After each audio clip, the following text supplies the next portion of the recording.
here we are at Epcot for Passholder Preview to Guardians of the Galaxy Cosmic Rewind, which opens on May 27th. But it's not May 27th.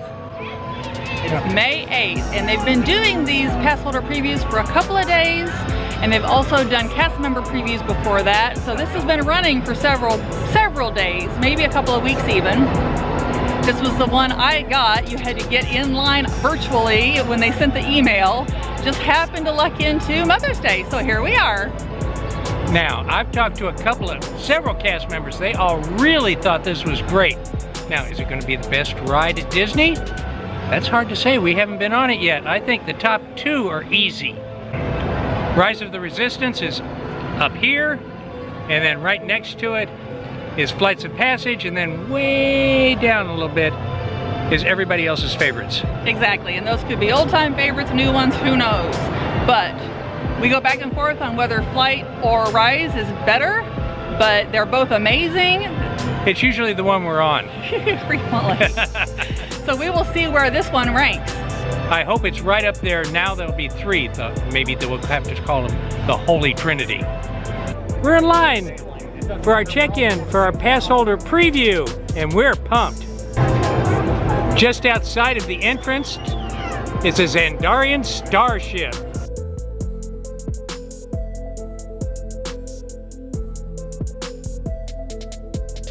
If you have just joined us, greetings, Terrans.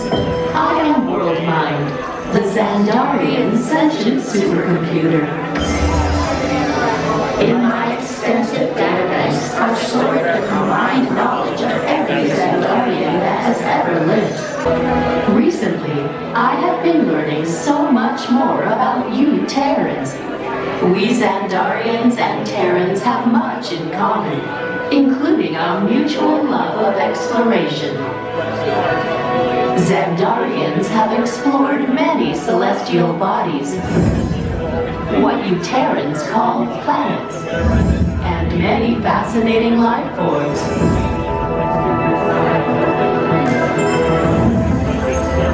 In the past, when you witnessed our probes, you referred to our ships as unidentified flying objects, or UFOs. Peter Quill told me that many of you Terrans still believe that these UFOs are flown by. You know, little green dudes with big eyes and small mouths and antennas and whatnot. In your Terran year of 1977, your scientists launched spacecraft on an exploratory mission. In the Terran year of 2012, Voyager 1 made the historic entry into interstellar space, the outer limits of your sun's gravitational pull. When we Xandarians first detected your probes, we scanned them and discovered on board a golden disk containing sounds, images, and messages from the people of Terra, or Earth, as we heard you call it. Peter Quill has claimed that the most important item on the disk worth sharing with the universe is the musical message from your Terran, Chuck Berry. I am still processing this message, but am curious to know where Johnny is going, and is he being We were delighted to see an image of our Andromeda galaxy included on the Golden Record. Your Voyager's mission to be a calling card to the rest of the universe has already been a success. It is one of the reasons we are here at Epcot today. Our Xandarian system boasts 3 stars or suns, 2 yellow and 1 red. Observant Terrans may not notice that they provide the inspiration for the distinctive symbol of the Nova Corps, our intergalactic peacekeeping force.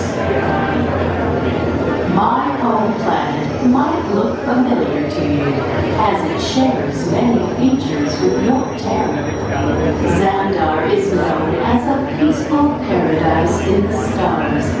A beautiful world filled with land masses and dominated by vast blue waters. From space, you can see maelstroms, powerful whirlpools which we harness for energy. Observe our many atolls, what you call coral reefs, which grace our coastline. Like Terra, Xandar has an atmosphere that sustains life. The blanket of gases not only contains the air we breathe, but also protects us from the searing heat and radiation emanating from our 3 stars or suns.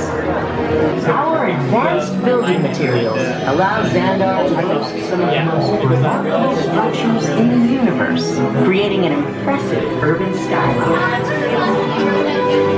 Over the course of our year, Xandar experiences periods of total sunlight, shifting to periods of total darkness. During the light cycle, our triple suns. We're in and we all have to stand behind the yellow line because the doors are going to swing out. To our friends in the front of the building, make sure that we are standing all the way behind that yellow line until the automatic doors open. Thank you.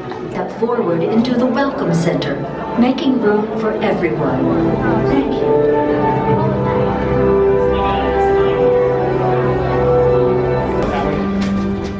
Greetings, Terrans.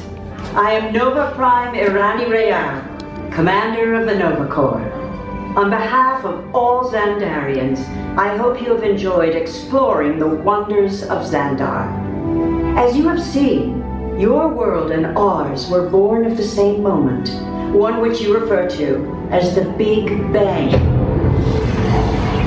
As such, we are all galactic neighbors in a vast universe which we and countless others share. For you to travel to Xandar would take 2.5 million years, assuming you had a ship that could fly at the speed of light. So we decided to come to you. But even we could not have reached you so easily were it not for the Cosmic Generator, an advanced piece of Xandarian technology that creates jump points, artificial tunnels that act as shortcuts, linking distant points in space. It is our desire to share this wondrous technology with your people so that together we might explore new worlds and create a brighter tomorrow. And now, as the culmination of the wonders of Xandar, you will be teleported to a Nova ship above your planet for a demonstration of the Cosmic Generator. I trust you will find it an unforgettable experience.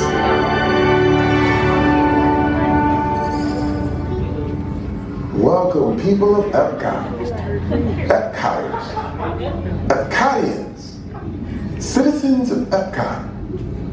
Does anyone know what they call themselves? People. What? People. I'm on? Someone needs to tell me when I'm on. People. Welcome, Epcot Terrans. I am Centurion Tal Merrick, and we're just about ready to teleport you up to the ship for the demonstration. As you're about to enter a secure Nova area, I must ask you to put away your Terran communication devices at this time. Recording of any type is strictly prohibited. I am very serious about this. Now, please step forward into the chamber. You're gonna love this. Wow, that was really cool. I really enjoyed it. Yeah, it was amazing. A couple times projections were maybe a little off, like it looks like a projection, but very, very few times. The coaster is so cool. It took about an hour from when we checked in till we got into the ride.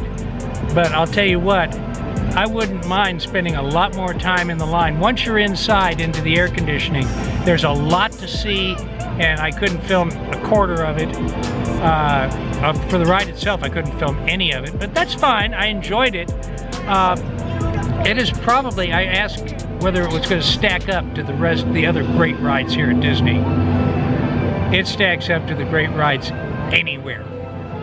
it is now my favorite roller coaster, and it is in the top 3 of all the Disney rides I've ever ridden. Deciding between Rise of the Resistance, Flights of Passage, and this as the very best ride is gonna be really hard for me. I think it's gonna depend on which one I'm closest to. It's a little bit easier for me. I've always liked Flight better because it's personal. You can feel your Ikron. I love Rise, it's wonderful, it's amazing, you know that. This, I love it, but it does kind of mess with my head because the cars do spin. It's not spinning like a teacup, but you do move around while you're on the track. So I love it. I will ride it again, but probably can only do once a day. Maybe I could do like a morning and an evening, but it's definitely playing with my head a little bit. I'm not sick, but I can feel it. And if I went back on now, which supposedly they're letting people come back on now, I don't think I would enjoy it as much. I think I might actually get sick at that point. But so this is number 3 for me, and it's not my favorite coaster, but really because of that. And I'm not going to get back in line because I don't want to make her sit out here for another 45 minutes. Spinning around, it's not like the teacups or Astro Orbiter. They spin you around, and I like it. I think it's pretty cool. It gives it. I know. It gives it a really more, I want to say 3D effect, but it's not a 3D effect. It just really gets you into the ride. I really thought it was cool. The music, of course, is fabulous. Supposedly they have 6 songs on the soundtrack, so sort of like Rock and Roller Coaster, depending on where you sit or which train you get, that's the music you get. So we'll see how many songs we happen to pick up. And the humor in it, like in all the Guardians of the Galaxy movies, is just great. You don't necessarily have to see the Guardians movies. It will help. You won't know the story so much, but you know, it's your basic come to a tour goes awry, you have to save the galaxy. That's your everyday galaxy saving stuff. Just your basic storyline that happens fairly frequently in a lot of these rides. But it was really, really fun. I did enjoy it. He makes it sound like I didn't like the spinning cars. I do. I just can't ride them as often or over and over again like I can with some things. I can do loop-the-loops, I can ride Velocicoaster. This one just is that extra little bit that is going to keep me from riding it over and over and over again. And I like this better than, I like it better than Velocicoaster, I like it better than Rock and Roller Coaster, I like it better than Space Mountain. This is my very favorite roller coaster. Even better than Hagrid's. Even better than Hagrid's. If you enjoyed this video, give it a like. If you haven't already, subscribe. If you're on social media, so are we. We are indeed. Come on over and see us at Our Life Go on Instagram. And Facebook has an Our Life on the Go page. I'm planning on putting out maybe some reviews of Mother's Day treats. Yum. And with that said, I'm Art. I'm Elizabeth. And this is Our Life on the Go.